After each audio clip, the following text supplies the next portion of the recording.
Bem-vindo a mais um culto da Primeira Igreja Batista em Francisco Curado. O nosso muito obrigado, esperamos que você permaneça conosco até o final deste culto. Aproveitando a oportunidade, eu gostaria de fazer 2 pedidos para você. Primeiro, que você não se esquecesse de dar um like em nosso culto. Não se esqueça, se você deixar para o final, você não conseguirá dar o like. Então dê o like agora, aproveite a oportunidade enquanto você está aí me ouvindo. Dê o like no nosso culto, isso para nós é muito importante. E, em segundo lugar, a gente gostaria que você compartilhasse o nosso culto. Isso para nós também é muito importante, o compartilhamento. Compartilhe o nosso culto, compartilhe para um amigo, para um vizinho, para alguém que você tem amizade, ou mesmo aquelas pessoas que estão um pouco distantes, você também pode compartilhar o nosso culto. O nosso muito obrigado e esperamos que você permaneça conosco até o final. Jesus, o que fez por mim, bênçãos sem medidas, vem provar o seu amor sem fim, nem anjos podem expressar a minha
gostaríamos de fazer alguns apelos.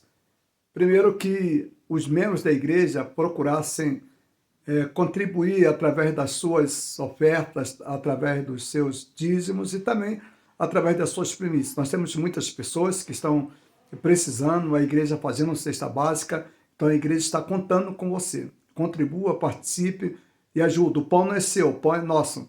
Então compartilhe o seu pão nosso. Eu creio que você vai sentir-se muito bem e, além de tudo, também é uma oportunidade que Deus está lhe dando de você abençoar as suas vidas. Então participe, não se esqueçam de participar dessas nossas campanhas. Nós estamos praticamente às vésperas de enviar a nossa oferta de missões nacionais. Se porventura alguém gostaria de contribuir especificamente para a oferta de missões nacionais, procurasse um dos nossos administradores para que ele pudesse exatamente colocar e enviar a sua oferta para a Junta de Missões Nacionais. Nós estamos terminando praticamente essa campanha e logo estaremos enviando a oferta para a Junta de Missões Nacionais. Também nós gostaríamos de lembrar que nós temos os nossos cultos presenciais. Aos domingos pela manhã, lá no salão, a sede da Primeira Igreja Batista em Francisco Morato, o Aureliano de Guzmão, número 34, nós temos a nossa Escola Bíblica Dominical, às 9 horas, e logo em seguida culto de doutrina, culto de aprendizagem, culto de louvor, culto de edificação. Participe desses cultos, eu tenho certeza absoluta que você vai ser ricamente abençoado. Não esqueça de dar um like no nosso culto. Nós estamos precisando, nós carecemos e nós pedimos a você, não esqueça de dar um like. À tarde, a partir das 18 horas, nós temos nosso culto lá na congregação, lá no Jardim Aparecida, Rua Cláudio Lázaro, 264. Você é o nosso convidado especial. Vá até lá, participe conosco. Isso vai ser motivo de grande alegria tê-lo lá conosco. Então, 2 cultos presenciais e esse culto que está sendo realizado, esse culto online. Então, bem-vindo a um dos nossos cultos. Nós gostaríamos de convidar você para participar conosco. Nós vamos ouvir mais uma música e logo em seguida a gente vai estar orando ao nosso Deus. Nosso Pai, nós te agradecemos por tudo, pela tua graça, pela tua misericórdia e pela tua bondade. Senhor, tem sido muito bom para conosco, bom para com a sua igreja, bom para cada um de nós. Ó Deus, obrigado, abençoe este culto, ó Deus, abençoe aqueles que estarão ouvindo, ó Deus, a tua palavra. Ó Deus, sensibilize, ó Deus, esses corações, ó Deus, e dê, ó Deus, a eles a compreensão necessária para que eles abram os seus corações para Jesus. Muito obrigado por tudo. Em nome de Jesus. Amém.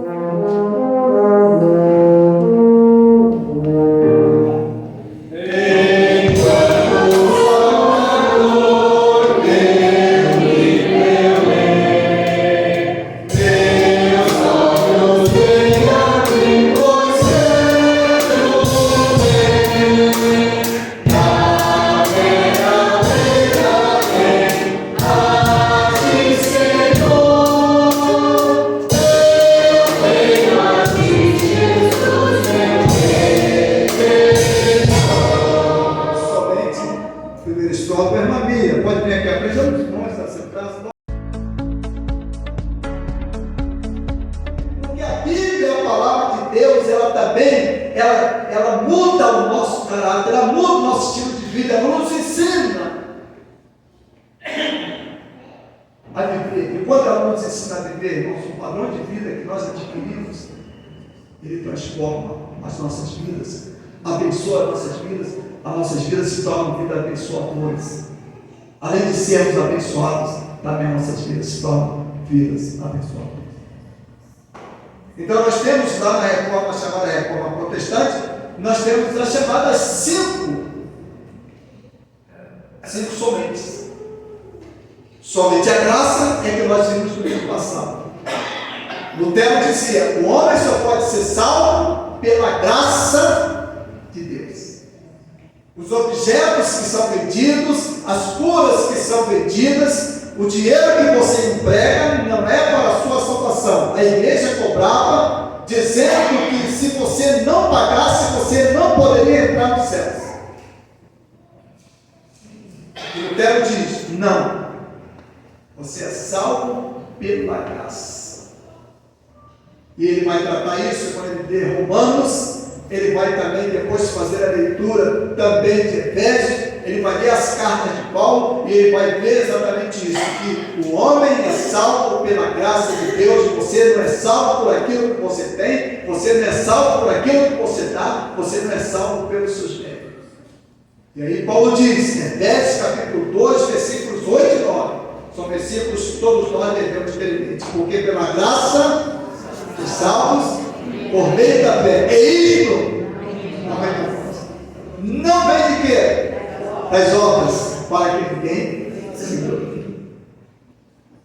Então o tempo, depois que aquele povo, na medida que aquele povo começou a ler a Bíblia, porque eles não tinham a Bíblia, o povo começou a entender que a salvação não era produto de religião, não era produto de bem-estar, não era produto de dinheiro. Você é salvo porque você é salvo pela graça, né? Então ele vai dizer somente as Escrituras. Quando o Martinho Lutero vai falar somente pelas Escrituras, Martinho Lutero também vai fazer algumas colocações muito interessantes que nós gostaríamos de fazer o destaque, né? Vamos lá, aí, olha lá. Então primeiro nós temos as cinco somente, né? Então somente pela Escritura, somente a Escritura, somente Cristo, somente a graça, somente a fé e somente a Deus. Glória. Então são as chamadas 5 solas, né, da reforma, chamada reforma protestante. E aí nós encontramos, primeiro, a Bíblia é a palavra de Deus em linguagem humana. Salmo 119, versículo 89. O que diz esse versículo? Para sempre, ó Senhor, a tua palavra permanece no céu. Então, a primeira coisa que nós temos aí, a Bíblia é a palavra de Deus escrita em linguagem humana, né? A Bíblia é a palavra de Deus escrita em linguagem humana. 1 Pedro, capítulo 1, versículo 25. Mas a palavra do Senhor permanece para sempre. E esta é a palavra que entre vós foi evangelizada. Então a palavra de Deus, ela permanecerá até a volta de Jesus. E aí, 2 Pedro, o que 2 Pedro vai dizer? Porque a profecia nunca foi produzida por vontade do homem, mas homens santos de Deus falaram inspirados pelo Espírito Santo. O que isso significa? Quando o apóstolo Pedro usa ali o termo profecia, lá no original, esse termo profecia, ele pode ser usado como Bíblia, como Escritura. A Bíblia não foi produzida pela vontade do ser humano. Primeiro que a Bíblia foi escrita num espaço de mais de 1.600 anos. Um certo professor, anos atrás, ele me disse o seguinte: eu não creio na Bíblia. Eu falei, por quê? Porque foi escrito por homem. Eu falei com ele, e se fosse escrito por um cavalo? Você também não creria. Se fosse escrito pelos anjos, você também não creria. O teu problema não é esse, o teu problema é um problema de conversão, é um problema de fé. Mas olha só, nós vimos logo no início do culto, eu estava falando sobre o apóstolo Paulo.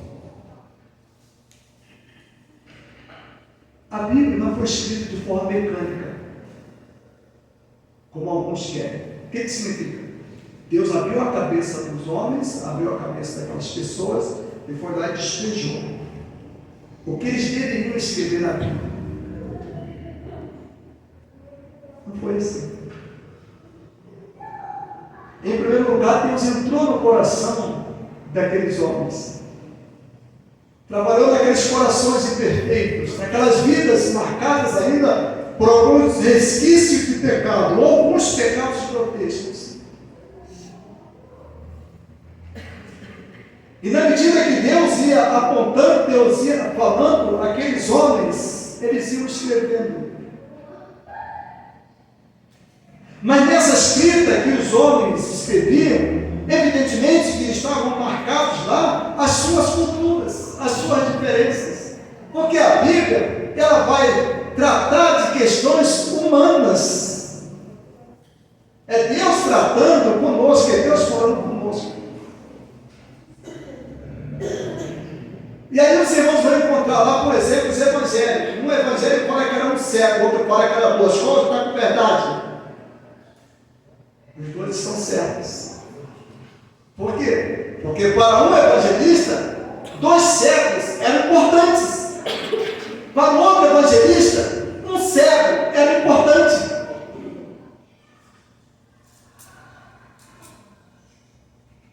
Quando você pega Lucas, João, Mateus, você tem diferença. Mateus é judeu.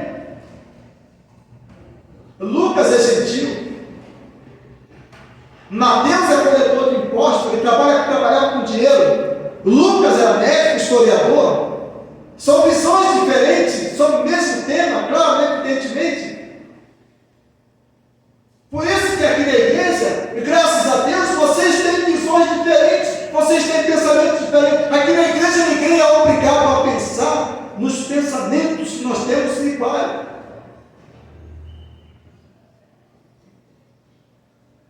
Nós temos igreja ali que está numa batalha diabólica, todo mundo tem que fazer assim, todo mundo tem que votar assim, todo mundo tem que votar assim naquele candidato. Não, vocês são livres.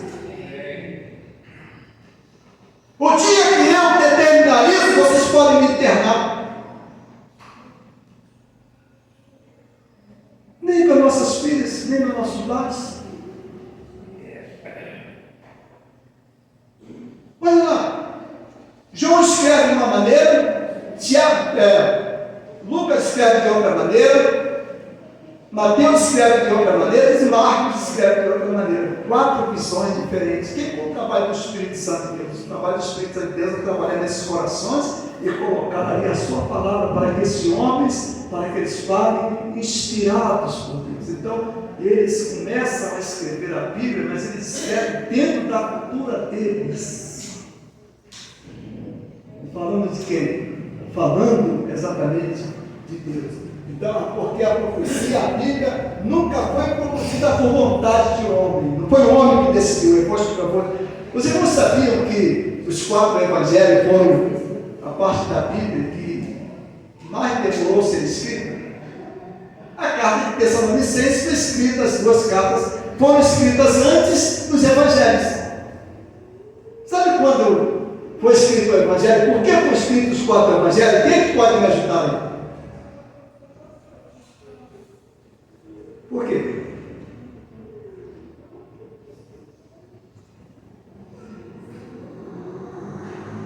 Olha lá. Os apóstolos vão ficando velhinhos. Os apóstolos vão chegando à idade do máximo. E aí a igreja começou a olhar e disse: peraí, esse Márcio aí vai morrer. Se ele morrer, quem é que vai falar sobre Jesus? Aí a igreja, ela aperta os apóstolos, e aí os apóstolos vão escrever sobre Jesus. Mas a igreja, onde está o Espírito Santo de Deus aí? Onde o Espírito de Deus está atuando? Nesse pormenor, onde o Espírito Santo de Deus está atuando? Na instigação que ele faz a quem? A igreja. O Espírito Santo instiga a igreja, fala com a igreja, fala no coração dos crentes: vocês têm que mandar esses apóstolos escreverem sobre Jesus. Eles vão morrer, eles vão ficar para sempre. E se eles morrerem, como é que a gente vai ter alguma coisa escrita sobre Jesus? Aí a igreja aperta os discípulos, aperta aqueles apóstolos, aí eles escrevem sobre Jesus. Olha só, o Espírito Santo trabalhando, está vendo?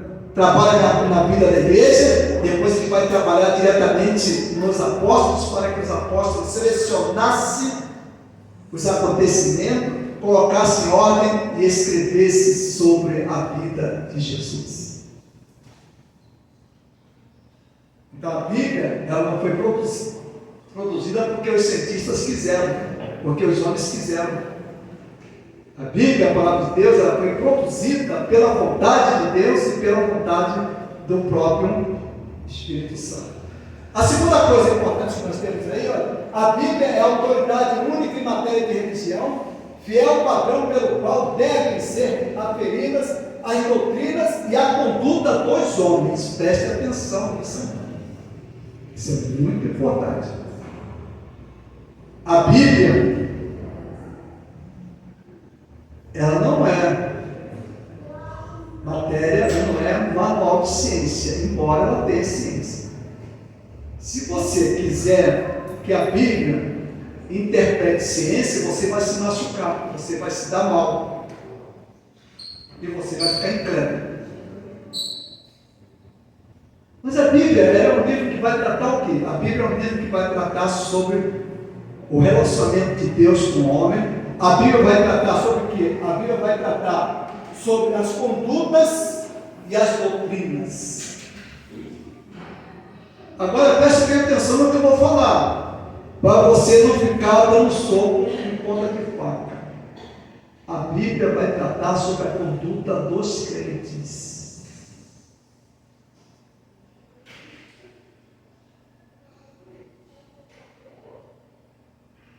Entendeu?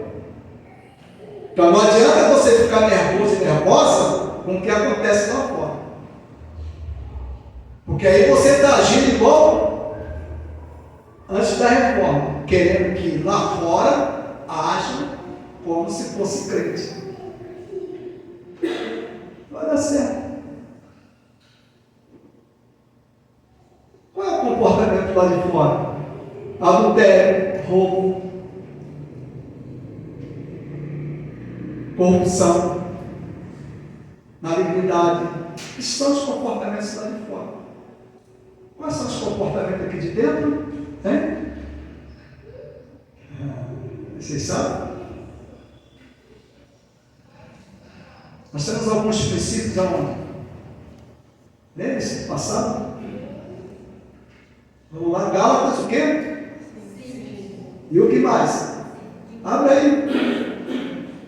Gálatas 5, 22. Esse é para a gente. Esse é para a igreja, não é para fora. Agora, quando você se converte, você tem que se adaptar a isso aí. Olha lá, vamos lá. Fruto do Espírito. Abriu sua Bíblia?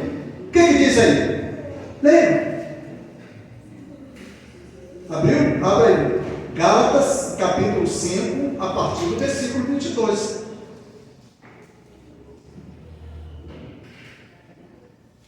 Encontraram? Então vamos lá, vamos recitar isso aí. Isso aí tem que ficar gravado no nosso coração para a gente não ficar nervoso, a gente não ficar irritado. Para a gente não achar que o mundo está acabando. Quem tem que se comportar dentro desses padrões aqui sou eu, você, não o mundo não. Então vamos lá, os frutos do Espírito é, olha alguns aí.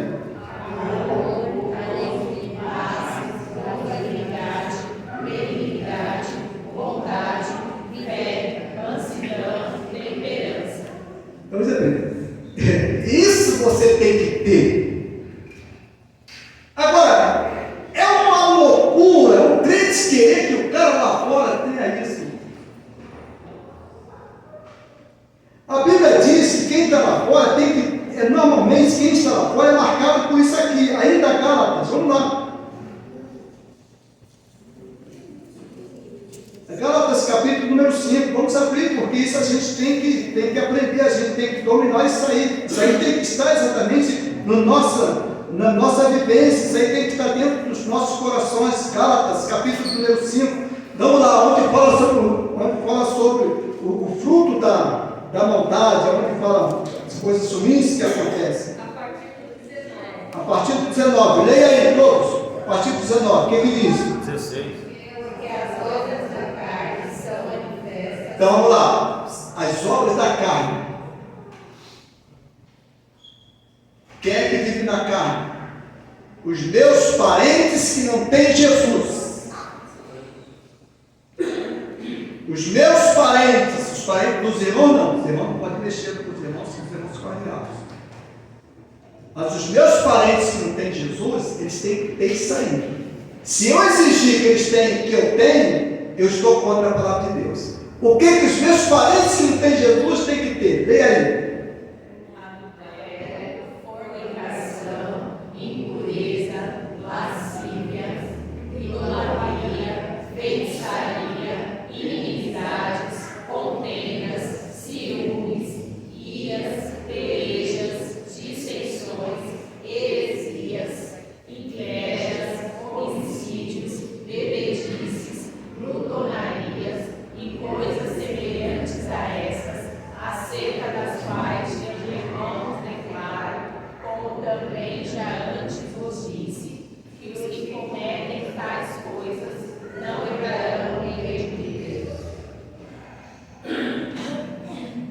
Dá para você exigir que está lá fora seja como igreja?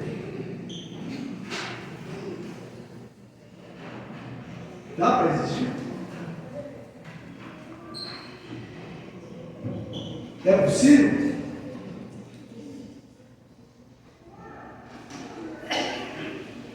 Ah, mas a nação tem que ter, a nação tem que ter aqueles comportamentos, não, irmãos.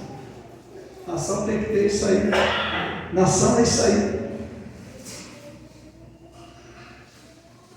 A igreja tem que ter aquilo. E aí, para terminar, eu vou parar por aqui. Para terminar, a gente vai lá em Romanos, capítulo 12, versículos 1, 2 e 3. Vai lá, André. Romanos, olha lá. Preste bem atenção. O maior problema do nosso povo é a interpretação, é entender o texto.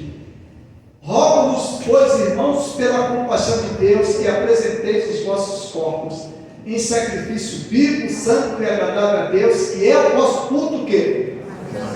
O que significa isso? Culto que você sabe que você está fazendo. Versículo 2, o que vai dizer?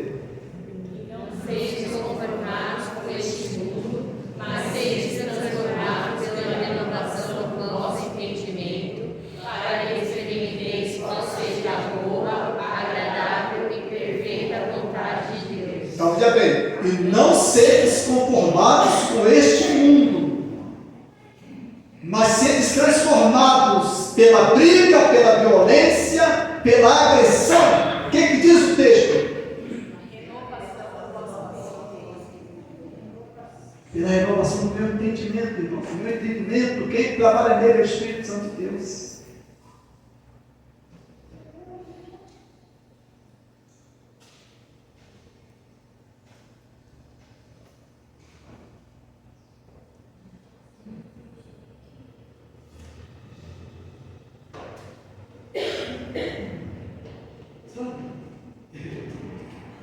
Estou com uma pessoa, ontem de manhã, inclusive minha filha ouviu, sem querer, ela ouviu uma pessoa falando. E essa pessoa, ela não está dentro daquele padrão que a igreja quer que esteja. Ele está totalmente fora.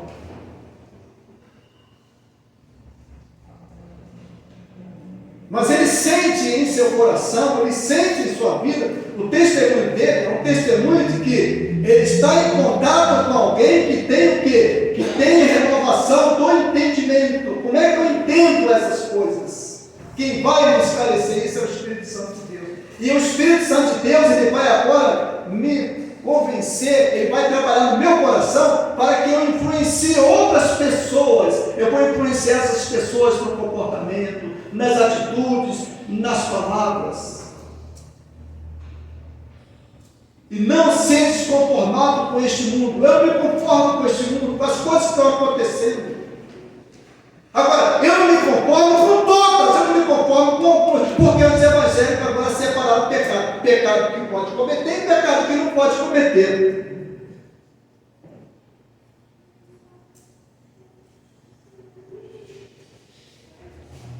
Camarada pode. Hoje o pai pode abusar do filho, se ele for evangélico, ele pode abusar do filho e da criança sossegada, e depois ele sair defendendo a família.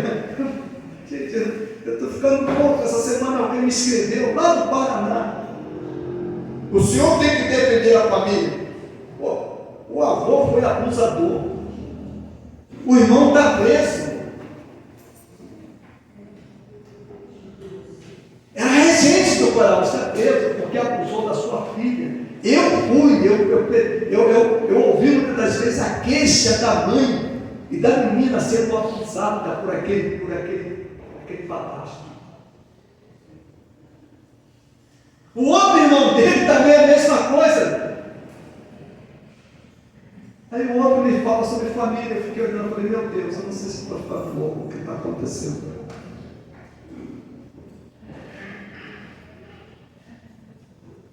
Terceiro versículo para a gente terminar. O que vai dizer? Porque pela graça que me é dada, digo a cada um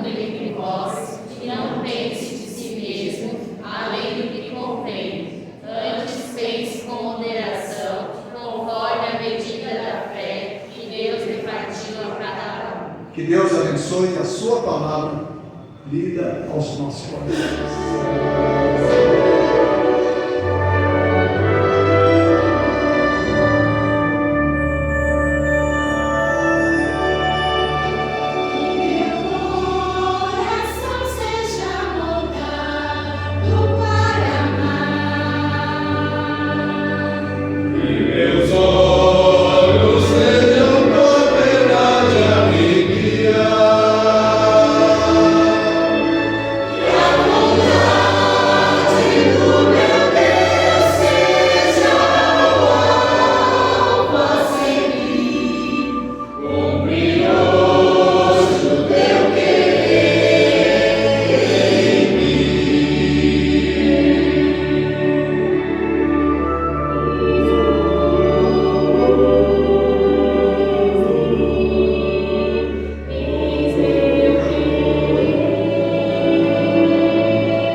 chegamos ao final do nosso culto.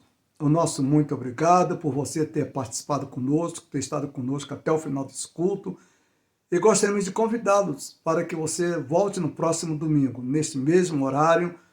Nós contamos com a sua participação, a sua presença, a sua audiência, seu estar conosco faz muito bem. Então, nosso muito obrigado e que a tua semana seja uma semana extremamente abençoada, uma semana rica, uma semana frutífera e uma semana abençoadora.